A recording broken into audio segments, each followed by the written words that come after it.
Hello, my dear students. I welcome all of you here on Sama Tabassum classes. I hope you all are doing good, and this is MCQ series for Indian Polity and Constitution. ये जो MCQ series हमने start की है आज से, इसमें हम पूरी इंडियन पॉलिटी एंड कॉन्स्टिट्यूशन जो है उसको रिवाइज करेंगे, उसको इन डिटेल समझेंगे with a lot of explanation and answers. हर एक क्वेश्चन को हम एक टॉपिक के तौर पे लेंगे और उसमें जितने भी इंपॉर्टेंट पॉइंट्स होंगे उस रिलेटेड क्वेश्चन के रिलेटेड वो हम डिस्कस करेंगे. This series MCQ series of Indian polity and constitution is for all competitive examinations, be it civil services, be it SSC, be it JKSSB, specially be it JKS और UPSC.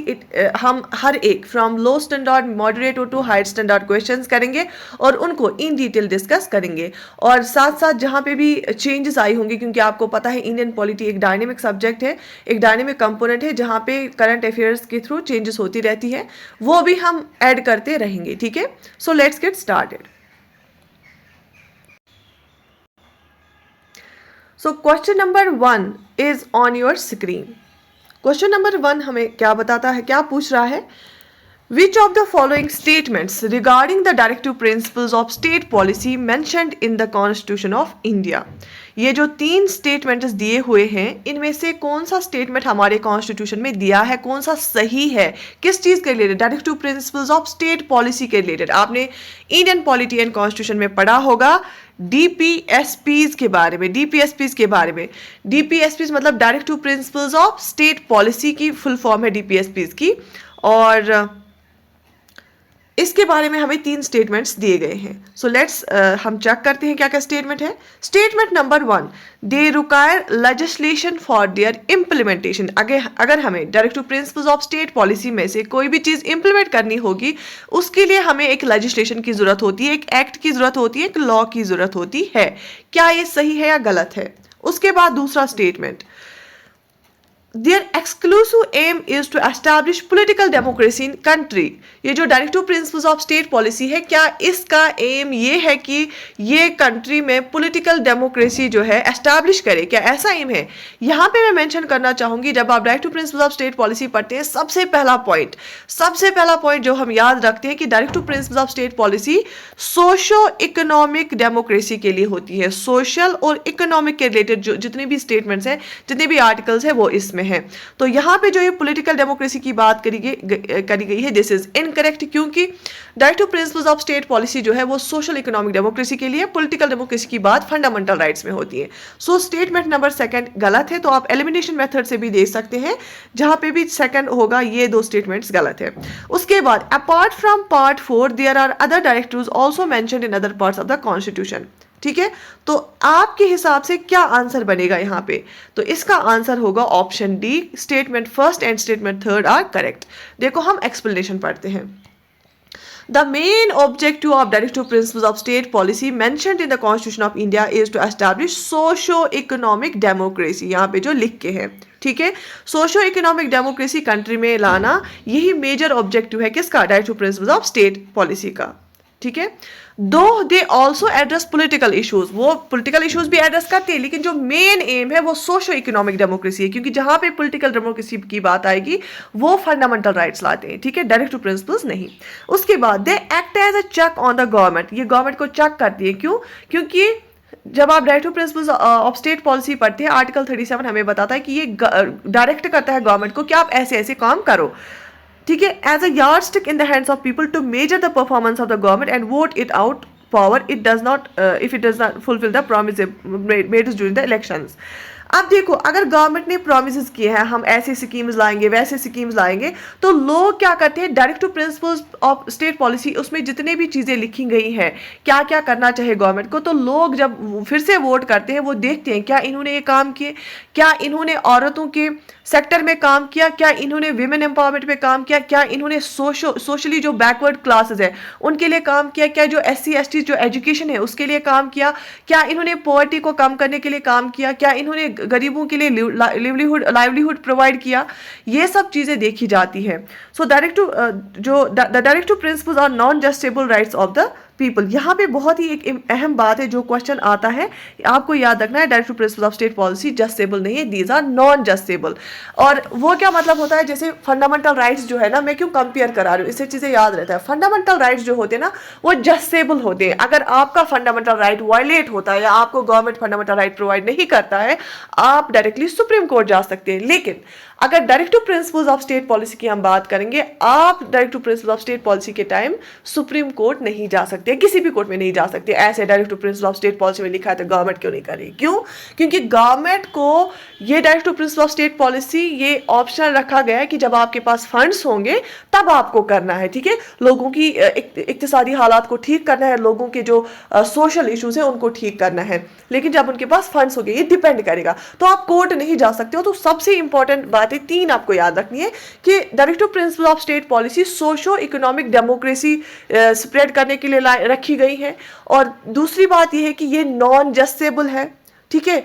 और तीसरी बात यह है कि अगर कभी भी हमारे जो है directive principle of state policy हम लाते हैं, इंप्लीमेंट करते हैं, तो उसके लिए हम जो है लेजिस्लेशन लाते हैं। जैसे लाइवलीहुड एक्ट है, सिविल राइट्स एक्ट है, मैटरनिटी लीव एक्ट लाया गया। देखो अब रिसेंट गवर्नमेंट ने क्या किया, मैटरनिटी लीव जो मिलती थी जब एक जो फीमेल होती थी, जब वो जॉब करती है और अब उसको डिलीवरी का टाइम होता है, उसको जो है डिलीवरी होनी होती है, उसके बाद उसको जो है लीव मिलती है। लेकिन उसका टाइम बढ़ाना चाहा गवर्नमेंट ने। अब उसका टाइम बढ़ाना था, उस वजह से गवर्नमेंट ने एक लेजिस्लेशन लाई, और लेजिस्लेशन कहाँ पे पास हुई? पार्लियामेंट में पास हुई, ठीक है। तो वो भी क्या है, वो भी जब आपने पढ़ा होगा directive principles of state policy में, हम आगे भी बहुत सारे क्वेश्चंस करेंगे।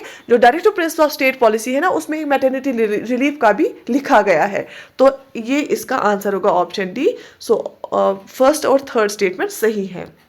They require legislation for their implementation and apart from part 4 के बगैर भी कॉन्स्टिट्यूशन में ये डायरेक्टिव्स लिखे गए हैं बहुत सारी जगह पे। और आपको जो एक और चीज़ पता होनी चाहिए वो ये है, आर्टिकल 36 से लेके आर्टिकल 51 तक डील करता है directive principles of state policy के साथ, और ये आता है पार्ट 4 ऑफ इंडियन कॉन्स्टिट्यूशन में, ठीक है। सो आर्टिकल 36 से लेके आर्टिकल 51 तक डील करता है directive principles of state policy के साथ, और ये पार्ट 4 में आता है कॉन्स्टिट्यूशन के। यहां तक क्लियर है? शाबाश। Moving to another question. So question number 2 जो है, before entering upon his office, the President of India has to make and subscribe to an oath or affirmation. In this oath or affirmation, he swears. आपको पता है जो president of India होता है, he is the head of the state, और जब वो office में एंटर करता है, ऑफिस में एंटर करने से पहले वो तब अपना ऑफिस संभालता है, उससे पहले उसको एक ओथ लेना पड़ता है, ठीक है। उसको ओथ लेना पड़ता है, उसको ओथ और एफर्मेशन लेनी पड़ती है। अब वही सिर्फ ओथ ही लेता है, चीफ जस्टिस ऑफ इंडिया भी ओथ लेता है, प्राइम मिनिस्टर भी ओथ लेता है, मिनिस्टर भी ओथ लेता है। लेकिन इनके ओथ लेने में जो वो टेक्स्ट पढ़ते हैं ना, उसमें वो फर्क होता है, उसमें डिफरेंट होता है। अब जब प्रेसिडेंट ओथ लेता है, वो उसमें क्या क्या बोलता है, क्या क्या वो करेगा। Option A, to faithfully execute the office, to preserve, protect and defend the constitution and the law, to devote himself to the service and wellbeing of the people of India. Which one of the contents of the oath or affirmation given above is correct? तो इन 3 statements में president के oath में क्या क्या होता है, ठीक है। सो यहाँ पे हम पढ़ते हैं, इसकी एक्सप्लेनेशन आप देख सकते हैं। जो प्रेसिडेंट ऑफ इंडिया होता है, जब वो ओथ और एफर्मेशन लेता है, वो क्या स्वीयर करता है? To faithfully execute the office, to preserve and protect the constitution and law, and to devote himself to the service of the people of India, ठीक है। तो क्या क्या करता है, याद रख लेना। To faithfully execute the office, to preserve and protect the constitution and law, and to devote himself to the service of the people of India, ठीक। अब जो प्रेसिडेंट है, यहां पे क्वेश्चन आता है कभी कि ये इसको कौन ओथ दिलाता है। The president is required to make and subscribe in the presence of chief justice of India. Chief justice of India जो होता है, वो प्रेसिडेंट को ओथ दिलाता है, और अगर वो एब्सेंट होगा, वो उस टाइम पे नहीं होगा चीफ जस्टिस ऑफ इंडिया, तो सीनियर मोस्ट जज ऑफ द सुप्रीम कोर्ट जो है वो उसको ओथ दिलाता है, ठीक है। एन ओथ और affirmation that he shall protect, preserve and defend constitution, कि वो कॉन्स्टिट्यूशन को प्रोटेक्ट करेगा, उसको बचाएगा, प्रिजर्व करेगा और डिफेंड करेगा। ठीक है, तो ये जो है प्रेसिडेंट के ओथ के रिलेटेड क्वेश्चन था। सो यहाँ पे भी option number D is correct, क्योंकि तीनों स्टेटमेंट सही है 1, 2, 3। To faithfully execute the office, to preserve, protect and defend the constitution and the law, to devote himself to the service and well-being of the people of India. इसलिए मैं explain करके बोलती हूँ so that कि आपको याद रहे। इन topics के रिलेटेड आगे बहुत सारे क्वेश्चंस आएंगे, we will do thousands of questions, तो आपको ये सारा जबानी हो जाएगा याद, पॉलिटी। ठीक, okay, moving to another question. Consider the following officials of India. कौन कौन से हैं? एक तो स्टेट इलेक्शन कमिश्नर है, the state election commissioner, chairman of the state public service commission, जज of the high court, the advocate general of the state. ठीक है, तो ये बेसिकली स्टेट के रिलेटेड की पोस्ट्स होते हैं। इनमें से अब आपको क्या बताना है, which of the officials given अबो और appointed by the governor of the concerned state. अगर कोई पर्टिकुलर स्टेट है और वहां पे क्या होता है, गवर्नर भी होता है, जैसे प्रेसिडेंट हमारा head of the state country होता है, वैसे ही governor head of the state होता है। और जो कोई पर्टिकुलर स्टेट होगी और वहां का जो गवर्नर है ना, वो इनमें से कौन कौन से पोस्ट उसको अपॉइंट करता है ऑफिसर्स को। The state election commissioner, chairman of the state public service commission, जज of the high court, the advocate general of the state. अगर आप लोगों ने पॉलिटी अच्छे से पता है तो आपको बहुत इजीली ये आना चाहिए। बताइए किस किस को वो ये करता है, अपॉइंट करता है।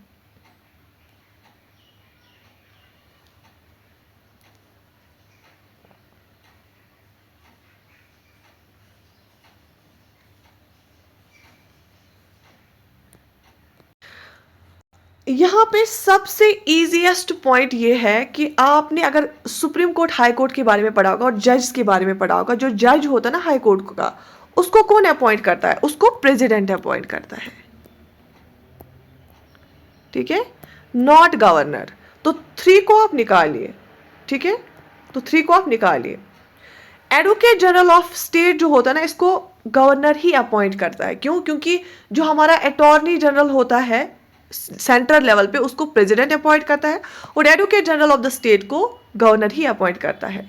स्टेट इलेक्शन कमिश्नर को भी और chairman of the state public service commission को भी अपॉइंट कौन करता है? गवर्नर ही अपॉइंट करता है।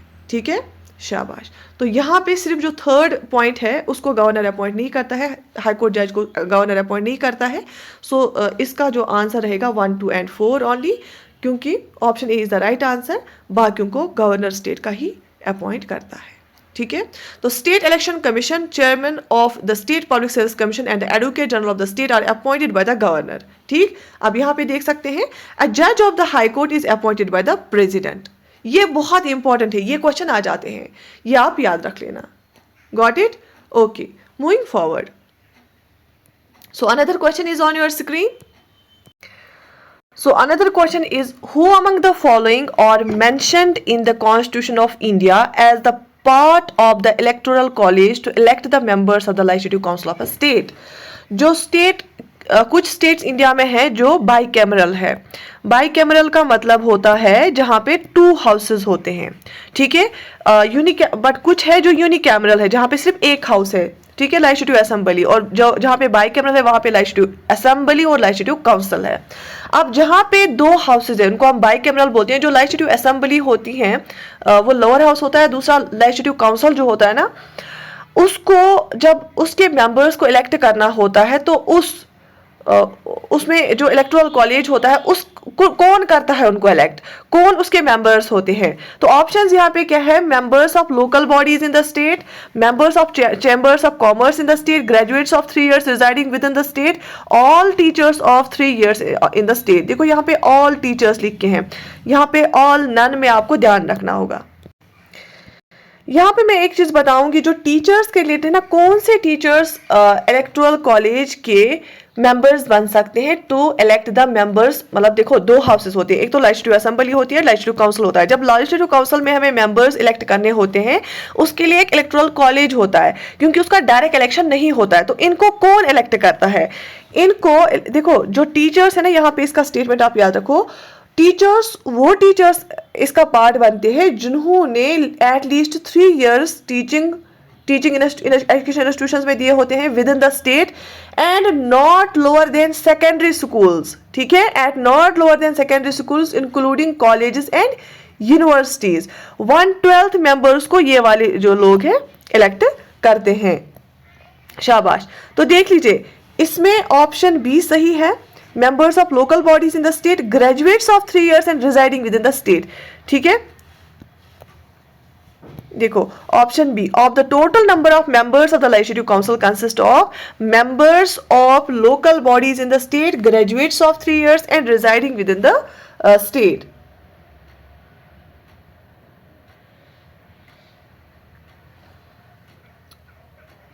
ठीक है।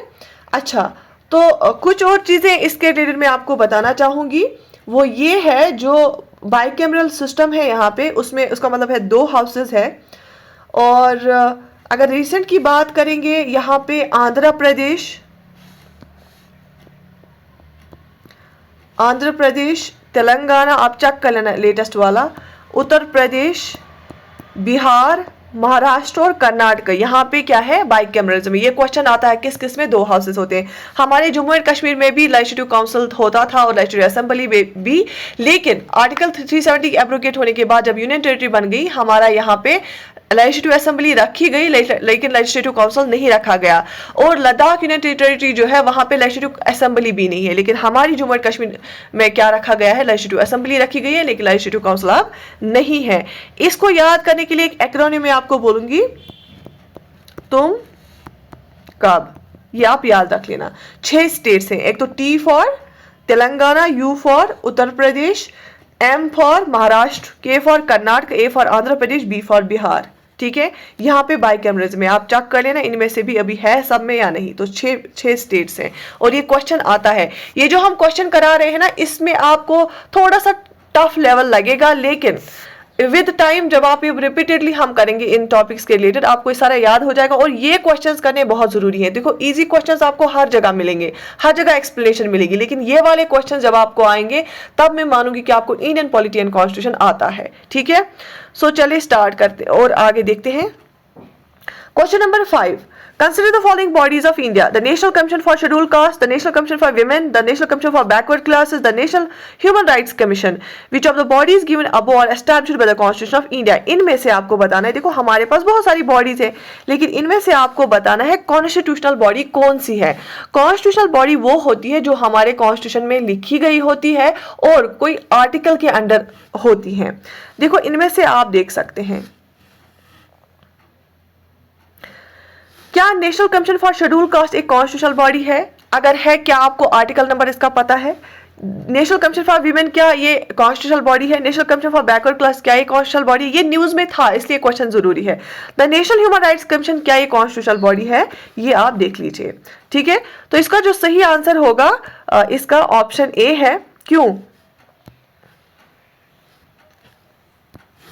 The national commission for schedule cast is established under article, देखो NCSC हम इसको बोलते हैं। ये किस आर्टिकल के अंदर आता है? आर्टिकल 380, एक सेकेंड, ये यहां पे गलत हुआ है आर्टिकल, ये है आर्टिकल 338, ठीक है। आर्टिकल 338 के अंदर है ये, ठीक है। शाबाश। National Commission for Scheduled Castes is an Indian constitutional body established with a view to provide safeguards against the exploitation of scheduled castes, to promote and protect their social, educational, economic, cultural interests. Special provisions were made in the Constitution. ये जो National Commission for Scheduled Castes है ना, ये under article 338 आता है, 338 आता है। और National Commission for Scheduled Tribe अगर यहाँ पे होता है, ST अगर लिखा होता है एक स्टेटमेंट, तो वो आता है आर्टिकल 338A के अंदर, ठीक है। National commission for schedule cast आता है under article 338, national commission for schedule tribe under article 338A आ जाता है।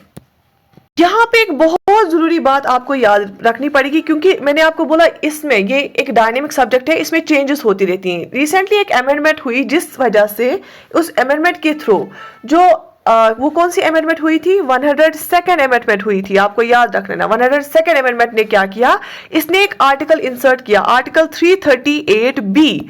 आर्टिकल 338B किसके रिलेटेड है? National commission for backward classes, national commission for backward classes, socially and educationally backward classes जो है national commission for backward classes, उसको हम NCBC बोलते हैं। तो अंडर आर्टिकल 338B आता है। तो हमने क्या देखा, national commission for schedule caste article 338 के अंदर, national commission for schedule tribe article 338A के अंदर, और national commission for backward classes article 338B के अंदर आता है, अंडर जो constitutional amendment 102 constitutional amendment act आ जाता है। ठीक है, तो हम वापस स्टेटमेंट्स देख लेते हैं। तो इसमें ये आएगा option basically as per the new जो अमेंडमेंट हुई है, इसमें आएगा एक तो ये 1 और 3।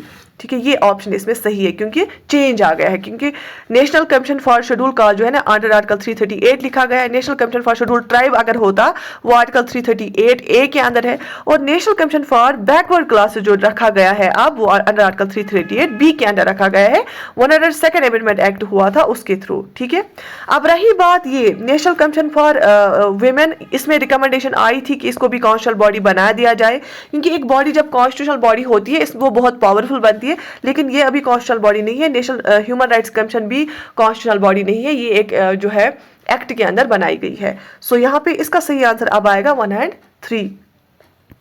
Got it? ओके, सो यहाँ पे मैं मार्क करके रखूंगी इसको। ठीक, 102 amendment act, CAA constitutional amendment act. ठीक है, moving forward,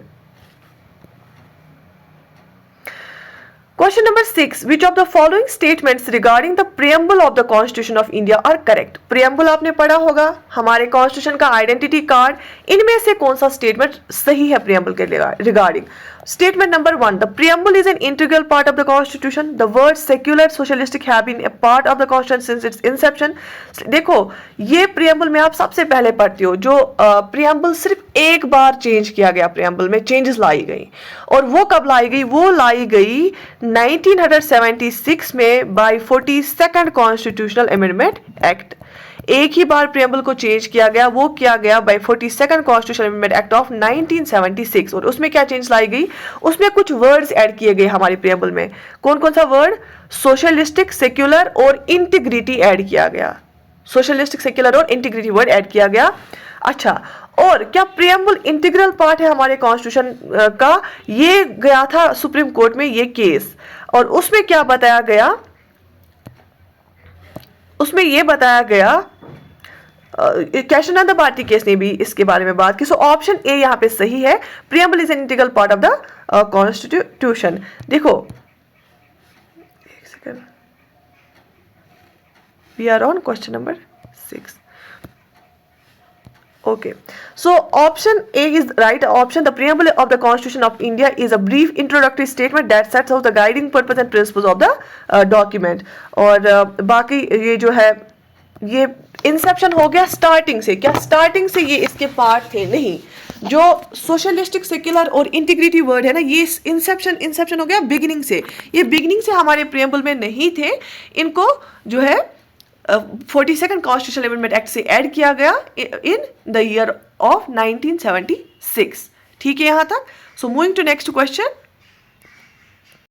so next question is on your screen, question number 7। ये हमें क्या बताता है? Consider the following statements in regard to the fundamental duties mentioned in the constitution of India. Fundamental duties के related question है, जो हमारे constitution में फंडामेंटल ड्यूटीज वाला चैप्टर आपने पढ़ा होगा, उसके रिलेटेड क्वेश्चन है। Some of them such as cherishing noble ideals of freedom struggle और moral precepts and others such as to respect the constitution और civic duties. Statement number 2, they are confined to citizens only and none of them extend to foreigners. Statement number 3, there is no legal sanction against their violation. देख लीजिए, जो statement number 2 है ना, पहले ये देख लेते हैं। They are confined to citizens only. जो फंडामेंटल ड्यूटीज है ना, हाँ, ये हमें जो सिटीजन्स ऑफ इंडिया है ये हमारे लिए है। अगर सिटीजन्स ऑफ इंडिया को कुछ हुकूक मिलते हैं, कुछ राइट्स मिलते हैं, जिनको हम फंडामेंटल राइट्स बोलते हैं, लेकिन राइट्स के साथ साथ हमारी कोई रेस्पॉन्सिबिलिटी भी है। वो रेस्पॉन्सिबिलिटी ये है कि हम अपने जो है कंट्री है उसकी को उसमें इंटीग्रिटी रखने की कोशिश करें, ब्रदरहुड रखने की कोशिश करें, हमें रेस्पेक्ट करना चाहिए अपनी फ्लैग का, हमारी जो पब्लिक इंस्टीट्यूशंस है उनका रेस्पेक्ट करना चाहिए, हमारी जो विमेन है उनके खिलाफ कोई डिरोगेटरी रिमार्क उसको रोकना चाहिए, हमें जो एनवायरनमेंट है, अपने फॉरेस्ट्स हैं, लैक्स है, उनको बचाना है। ये हमारी फंडामेंटल ड्यूटीज़ है। हमारे जो फंडामेंटल ड्यूटीज़ वाला चैप्टर है आपने पढ़ा होगा, 11 फंडामेंटल ड्यूटीज़ आर देयर, और फंडामेंटल ड्यूटीज़ वाला जो चैप्टर है ये पहले से कॉन्स्टिट्यूशन में नहीं था। 42nd कॉन्स्टिट्यूशन अमेंडमेंट एक्ट 1976 का जो अभी भी हमने पढ़ा, उसके थ्रू ये भी ऐड किया गया है फंडामेंटल ड्यूटीज वाला चैप्टर। और ये जो फंडामेंटल ड्यूटीज 11 फंडामेंटल ड्यूटीज है ये under 51 article a, under article 51 ए के अंडर आती है 11 फंडामेंटल ड्यूटीज। पहले जो 42nd कॉन्स्टिट्यूशन अमेंडमेंट एक्ट है ना उसमें 10 फंडामेंटल ड्यूटीज को ऐड किया गया। जो 11th फंडामेंटल ड्यूटीज है इसको 86th कॉन्स्टिट्यूशन अमेंडमेंट एक्ट से ऐड किया गया। ये जो इंफॉर्मेशन है बहुत ही इंपॉर्टेंट है। सो सबसे पहले स्टेटमेंट नंबर 2 जो है वो सही है। ये सिर्फ फंडामेंटल ड्यूटी जो है ना वो सिर्फ सिटीजन्स के लिए है, फॉरेनर्स के लिए नहीं है।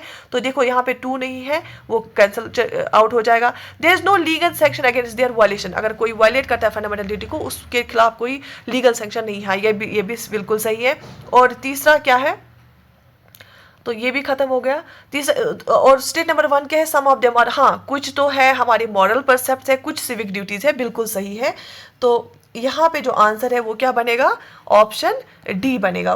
तीनों स्टेटमेंट सही है कि कुछ हमारे जो है ये मॉरल ड्यूटीज़ है, बिल्कुल मॉरल ड्यूटीज़ है, कुछ सिविक ड्यूटीज़ है, बिल्कुल as a civil citizen duties है, और ये मॉरल परसेप्ट है जो हमारे बिहेवियर को रेगुलेट करती हैं। ये सिर्फ सिटीजन्स के लिए है, फॉरेनर्स के लिए नहीं है, और लीगल एक्शन नहीं लिया जाएगा। इवन ये किसके रिकमेंडेशन पे आई है, ये स्वर्ण सिंह कमेटी के रिकमेंडेशन पे आई है, स्वर्ण सिंह कमेटी के रिकमेंडेशन पे आई है। और इन्होंने इवन बोला था कि जो फंडामेंटल ड्यूटी को वायलेट करेगा उसको पनिशमेंट मिली जाए, लेकिन फिर वो एक्सेप्ट नहीं की गवर्नमेंट ने। हाँ, लेकिन ये इसी की रिकमेंडेशन, कमेटी के रिकमेंडेशन पे आई है। और तीनों स्टेटमेंट सही है। जितने भी मैंने इंपॉर्टेंट पॉइंट्स बोले फंडामेंटल ड्यूटी के रिलेटेड वो बहुत ही ज्यादा इंपॉर्टेंट है। आप यहाँ पे भी पढ़ सकते हैं एक्सप्लेनेशन में। Fundamental duties of citizens were added to the constitution by 42nd constitutional amendment act of 1976 upon the recommendation of Swaran Singh committee that was constituted by the government that earlier that year. All the statements in the question about the fundamental duties mentioned in the Constitution of India are correct. ठीक है, तो तीनों statement सही है। स्वर्ण Singh committee के recommendation पे fundamental duties को ऐड किया गया 42nd कॉन्स्टिट्यूशन अमेंडमेंट एक्ट किस साल में, 1976 में। ठीक, okay, moving forward. Question number 8 आपकी स्क्रीन पे है। The president of India has no power to, president of India इनमें से क्या पावर नहीं है प्रेसिडेंट ऑफ इंडिया का। क्वेश्चन नंबर 9 जो है ना बेसिकली यहाँ पे देख लीजिए, proclamation of financial emergency in the state, proclaim the future of the constitutional machinery in the state, which of the following above statements above regarding the special constitutional status of the Jammu and Kashmir are correct. देखो ये अब obsolete question हो गया, ये question अब नहीं बन सकता है, या आपको ये पता होना चाहिए क्योंकि आर्टिकल 370 जो है ना उसके अंडर स्पेशल स्टेटस दिया गया था जम्मू एंड कश्मीर का। और हम जम्मू एंड कश्मीर जो है यहाँ पे हमारे पास एक अलग से कॉन्स्टिट्यूशन हुआ करता था, लेकिन वो सारा कुछ अब खत्म किया गया। और अब जो भी होगा पूरे इंडिया में जो लॉज लगेंगे वो जम्मू एंड कश्मीर में भी लगेंगे। अब ऐसा कोई प्रोविजन है नहीं। ठीक है, तो आगे चलते हैं। Question number 9, the constitution of India authorize the parliament to determine the qualification of members of the finance commission of India and the manner in which they should be selected in this regard consider following statements. ये question हमें बताता है जो parliament है उसको authorise किया है constitution ने कि जो हमारा फाइनेंस कमीशन होता है ना, FC फाइनेंस कमीशन, जो अंडर आर्टिकल 280 आता है, फाइनेंस कमीशन ऑफ इंडिया, उसके जो मेंबर्स है ना उनकी क्वालिफिकेशन क्या होनी चाहिए और वो किस मैनर में सिलेक्ट किए जाने चाहिए, कौन से members of finance commission of India. ये कॉन्स्टिट्यूशन ने ऑथोराइज किया कि किसको, पार्लियामेंट को। तो इसके रिगार्डिंग कुछ स्टेटमेंट्स देखे वो हम देखेंगे। वो स्टेटमेंट्स क्या है। Statement number 1 is the commission consist of 5 members including chairperson. क्या इस कमीशन में 5 मेंबर्स होते हैं, chairperson along with the chairperson. It's chairperson necessarily should be an economist. क्या इसका जो चेयरपर्सन होना चाहिए वो जरूरी सिर्फ इकोनॉमिस्ट ही बन सकता है। Its members are appointed from different field such as finance, accounts, administration, judicial etcetera. और इसके जो मेंबर्स होते हैं क्या वो डिफरेंट फील्ड से सिलेक्ट अपॉइंट किए जाते हैं, कुछ फाइनेंस के होते हैं, कुछ अकाउंट्स के होते हैं, कुछ एडमिनिस्ट्रेशन के होते हैं, कुछ जुडिशल होते हैं। तो क्या लगता है आपको इसमें से कौन सा स्टेटमेंट सही है।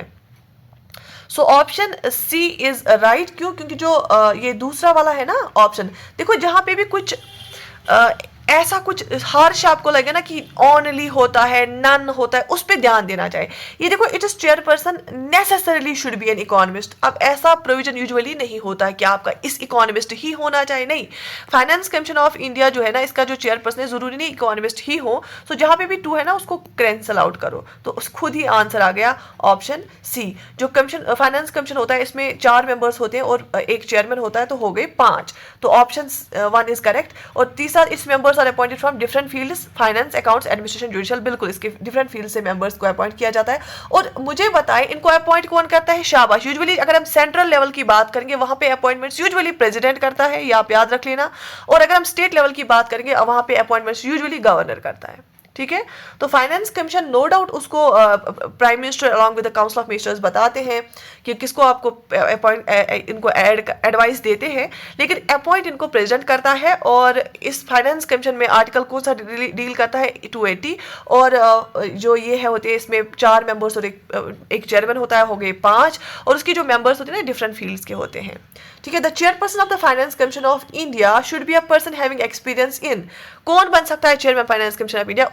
उसका होना चाहिए पब्लिक अफेयर्स में एक्सपीरियंस, ठीक है। पब्लिक अफेयर्स एक वास्ट फील्ड है, but there is no such compulsion that he should be an economist. अब ऐसा कोई कंपल्सन नहीं है कि वो इकोनॉमिस्ट ही होना चाहिए, ठीक है।